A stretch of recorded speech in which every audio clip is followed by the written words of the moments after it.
11/11/2021. Halfcast 183. Episode 183. Let's go.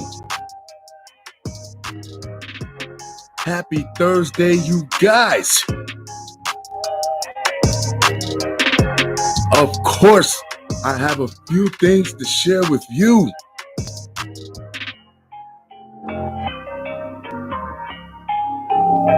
An evening of reflection.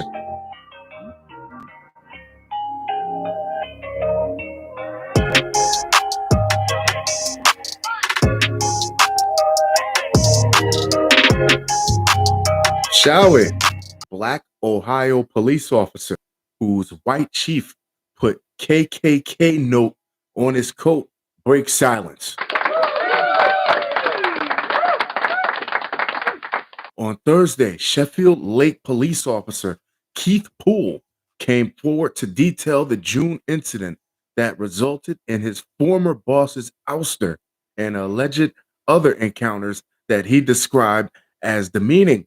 Now, in an interview this week with NBC News, Poole said when he returned to his desk, Campo allegedly told other officers, all of whom were white, to come see the sign because they all couldn't believe he could spell KKK. It was not funny to them. Poole 57 said, and they walked away from it. Thank you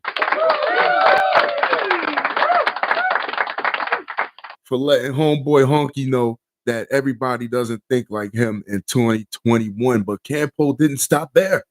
No, according to the officer and his attorneys who announced legal action in the case on Thursday, Poole said Campo allegedly fashioned a KKK-style hat out of paper. Aren't you supposed to be doing police work? When do you have time to do this shit? And told him he had to wear it on his next call. It was so demeaning. It was disrespectful to me. Poole had planned to report the incident, which he knew had been captured on office surveillance video, but a union rep beat him to it. They trying to get in front of that lawsuit. He said he had been allegedly targeted by Campo in his less than a year at the department and was the first black officer to work at the agency, which has about 14 officers. So this little fucking Mayberry backwater police precinct here, you get a black officer. Yeah, things have been done tradition. That's what they call it, tradition. There was no African Americans applying there, Poole said. Why? For a reason. Thank you for standing up and being the one to break that. The first incident happened before he even started to work at the department in 2020. Campo, instead of sending Poole a picture of his new patrol car, sent him a photo of a vehicle on 20-inch rims with tinted windows, according to the officer. That's not even funny. Even as a it's stupid. It said Officer Poole, SRO, said Poole, who had been a police officer for 19 years and previously served as a school resource officer. He added, it threw me. What is he talking about? See, most people don't even get the reference. What is this about? Despite the alleged, more to be a white nationalist or whatever you want to call a KKK member, you know more about black culture than this man does, and he's black. You study the time you wasted studying to just that bullshit joke. Despite the alleged incident, joined the department around Halloween. He said Campo targeted him again, pinning a photo of the Grim Reaper on a bulletin board. Poole's face was inserted into the picture, which read underneath the Raccoon Reaper after a second black officer joined the department. Oh, I know Campo was like, oh God, this is enough. We're being overrun. Poole said the two were sitting in a patrol car when Campo allegedly approached them with yet another tinted window remark. He said it looked like y'all's windows are tinted. Some backwater shit. Like, yeah, Poole quoted Campo as saying the windows were open. Poole added that Campo had an obsession with pulling over drivers with tinted windows. The practice has been criticized as a way to unfairly target people for driving while black. Campo also had a history of discriminating against other people in the office based on their gender, sexual orientation, and race. So he's just an all-around piece of shit. Ashley Case Sletvold, one of Poole's attorneys, said this is one of these guys that probably got his position when, yeah, he was grandfathered in. He had to be, because in this day and age, I would like to believe that no one that knows the type of person that he actually is would put him as head of a precinct. Yeah, this is why the Poole's legal team filed a discrimination charge with the Ohio Civil Rights Commission, an initial step in preparing for filing a lawsuit. That's all that shit is going to get you, man. That's all it's going to get you. And if it's going to get you a lawsuit, and hopefully you get just a lawsuit before you get your dick knocked in the dirt. Attorneys also filed a petition with the state's high court to compel the police department to provide records that they say will demonstrate a pattern of race-based harassment involving Campo. You wanted to be a police officer your whole life, and at the end of that rainbow comes this fucking pot of shit. Poole said he had first been courted by the mayor in 2019 and accused Campo of blocking him from working there. He told the detective, absolutely not. He said he didn't want me over there in the first place. And if this is not giving in the heat of the night, I don't know what is. Next up, a Missouri judge sentenced a 60-year-old woman to spend the rest of her life behind bars without the possibility of parole for murdering her husband. You couldn't have just divorced him. You took the best years of his life. He had a he could have been a football player. He could have been a fucking rapper, for crying out loud, in their home and staging the scene to make it look like a break-in.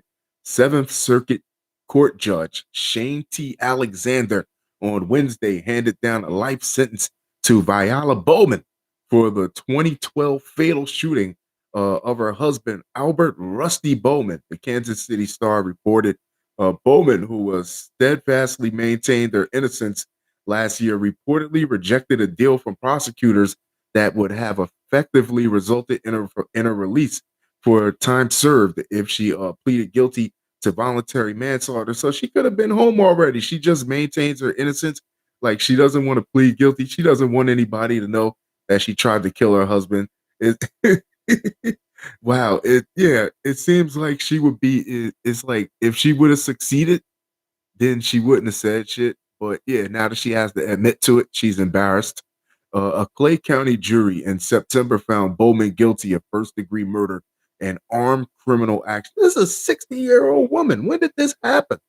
During Wednesdays, when do you just roll over out the bed after being married to somebody for 20 plus years and just today's your last day, motherfucker? During Wednesday's sentencing hearing, assistant prosecuting attorney Robert Lee Sanders recommended that Judge Alexander send Bowman away for life, reportedly describing her as a cold, calculating manipulator and telling the court her husband deserved no less for justice. Given a chance to address the courtroom, Bowman reportedly continued to profess her incidents. I did not murder my husband. I just shot him a couple times. She told Judge Alexander, then turned around to address two of her daughters who had attended the proceeding. That's what it is. You don't want to admit that you killed daddy. I'm sorry you lost your father. I suffer every day without your father here. Yeah, because you're going to court, not because you didn't kill him, right? Offers Officers with the Kansas City, Missouri Police Department on the evening of November 7th, 2012, responded to a 911 call from Bowman, who reported a shooting at the couple's Northland home. First responders arrived at the scene and reportedly found Rusty covered in blood, his body still sitting in his reclining. You shot the man while he was relaxing. His body still sitting in his reclining armchair. He is pronounced dead at the scene. That wouldn't even look like a break-in robbery, that somebody would look like startled or something like that. I'm sitting in my reclining chair and somebody breaks in. I don't look like I was in the motion of protecting myself. I don't look like I was in the motion like I wasn't being assaulted or nothing like that. You just shot a man while he was sitting. Yeah, he was pronounced dead at the scene.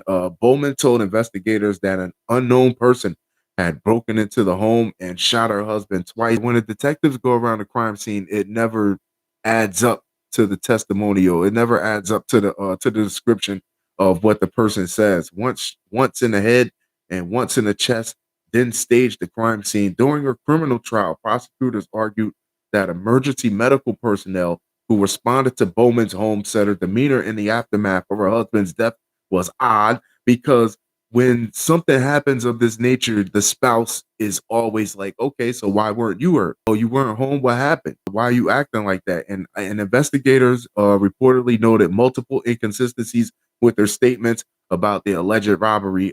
They noted items like a laptop, car keys, and a wallet were not stolen from the home.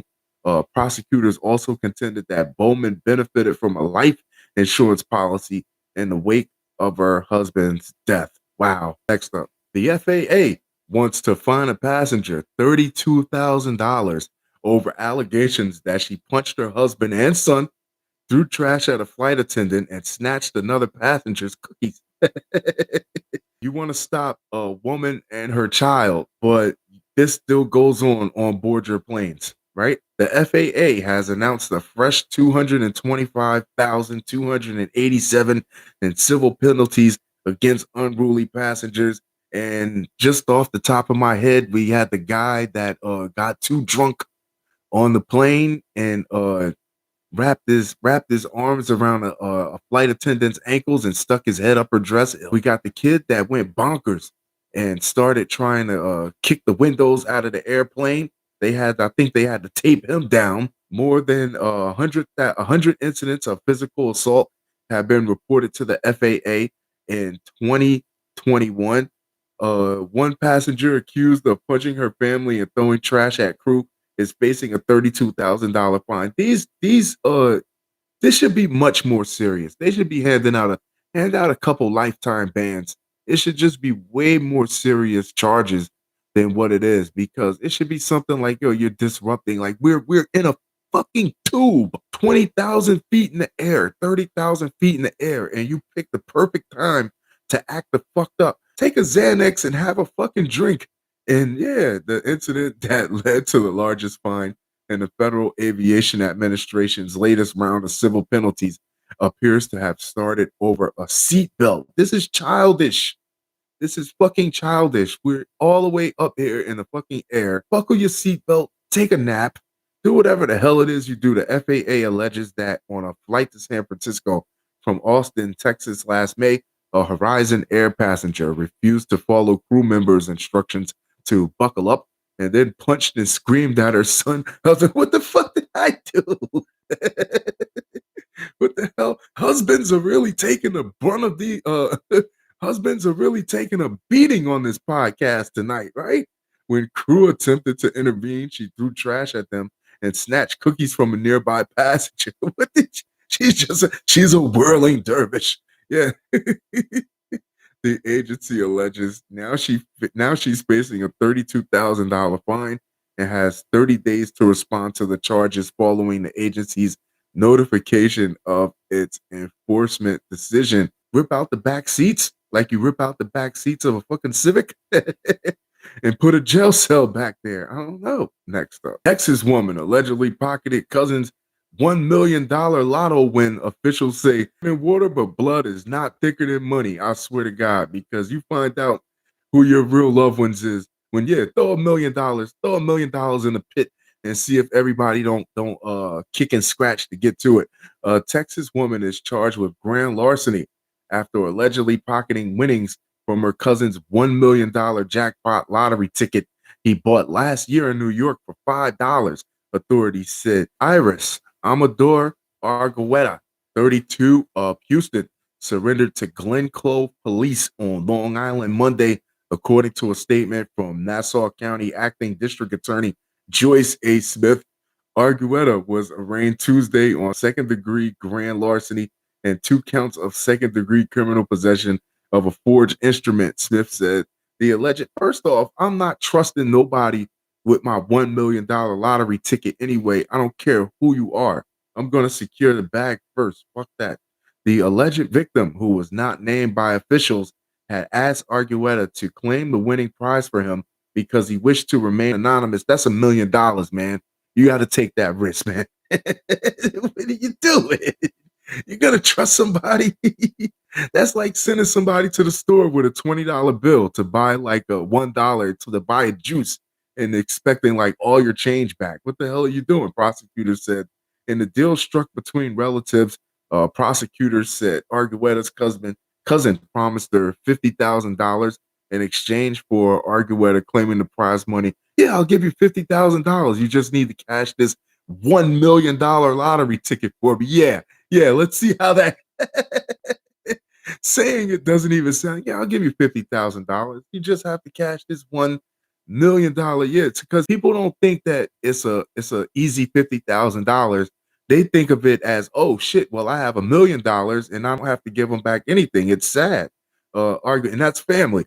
Arguetta, however, kept the majority of a lump sum payout totaling $537,440. That's out of a mill, they took like half. Wow, this defendant exploited her cousin's trust, allegedly lying and manipulating him with the aim of pocketing the lion's share of his $1 million. What if she just would have sent him the $50,000 and kept the rest? That would have been fucked up. Of his $1 million winning lottery ticket for herself, Smith said in a statement. Thanks to a great working partnership with the Glen Clove Police Department, we've recovered more than $300,000 in allegedly stolen funds and will vigorously prosecute this case. Arguetta could be in prison for up to 15 years if convicted on a grand larceny. It doesn't pay to be greedy, man.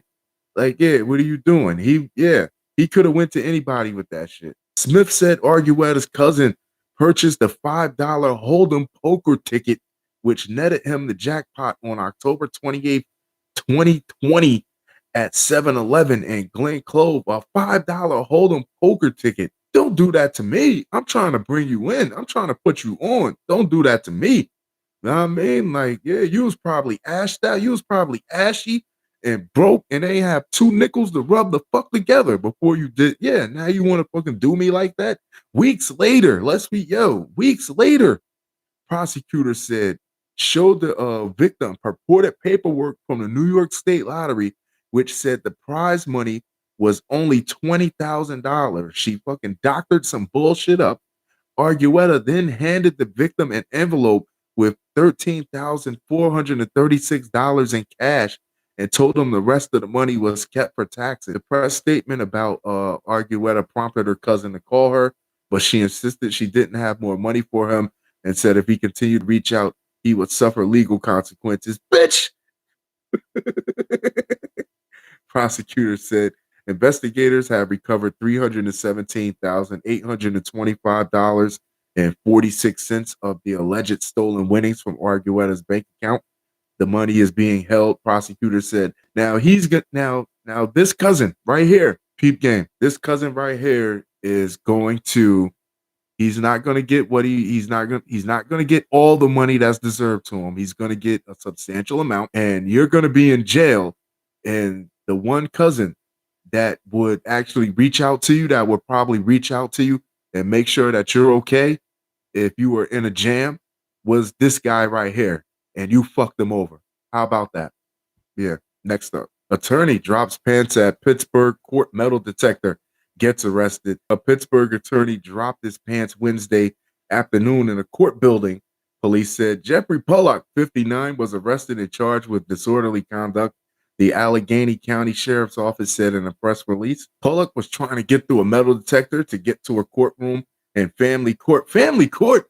Yo, first off, if you're my lawyer, right?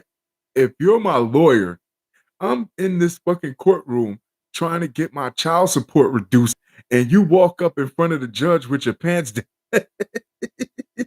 That doesn't look good for me. I mean, kept setting off the metal detector, police said. He tried to tell guards it was in his pants, but they weren't having it. After a heated discussion, Pollock gave up, dropped his drawers, and put him in a bed. At this point, Pollock was standing in the middle of the family division rotunda, wearing only his shirt and underwear, the police officer said. Officers arrived and detained Pollock for a brief time before releasing him. Police helpfully reminded people that visible underwear is not part of the dress code in the courthouse. You should have waved the fucking wand on him. He got to get in court, and if he's late, he doesn't want to get a fucking contempt And yeah, it's all types of like, yeah, come on. Come on. Fun show. Fun show. Fun show. That being said, I'm going to wrap this up. I'll talk to you guys very soon. Adios.